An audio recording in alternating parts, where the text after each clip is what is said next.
বিশ্বকাপের প্রথম ম্যাচগুলোর পর প্রকাশিত ফিফার অফিসিয়াল পাওয়ার র্যাঙ্কিংয়ে সবার উপরে উঠে এসেছেন আর্জেন্টিনার অধিনায়ক লিওনেল মেসি।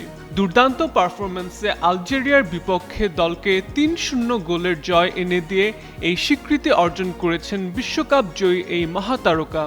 ফিফার তথ্যভিত্তিক পারফরম্যান্স সূচকে খেলোয়াড়দের অবদানকে আক্রমণ, সৃজনশীলতা ও রক্ষণ এই তিনটি বিভাগে মূল্যায়ন করা হয়। আক্রমণ ভাগে 10-এর মধ্যে 8.13 রেটিং পেয়ে তালিকার শীর্ষস্থান দখল করেছেন মেসি। র্যাঙ্কিংয়ে দ্বিতীয় স্থানে রয়েছেন নিউজিল্যান্ডের ফরওয়ার্ড ইলাইজাহ জাস্ট। তার প্রাপ্ত রেটিং 7.74 আর 7.47 রেটিং নিয়ে তৃতীয় স্থানে আছেন আইভরি কোস্টের আমাদ দিয়ালো।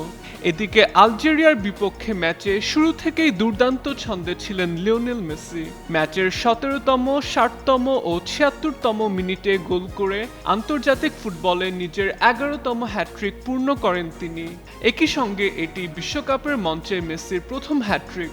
এই 3 গোলের সুবাদে বিশ্বকাপে মেসির মোট গোল সংখ্যা দাঁড়িয়েছে 16টিতে।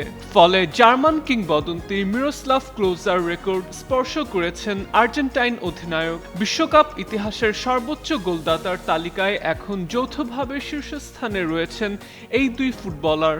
ফিফার পাওয়ার র্যাঙ্কিংয়ের শীর্ষে ওঠা এবং বিশ্বকাপের সর্বোচ্চ গোলদাতার রেকর্ডে ভাগ বসানো সব মিলিয়ে আরও একবার নিজের অসাধারণ সামর্থ্যের প্রমাণ দিলেন লিওনেল মেসি।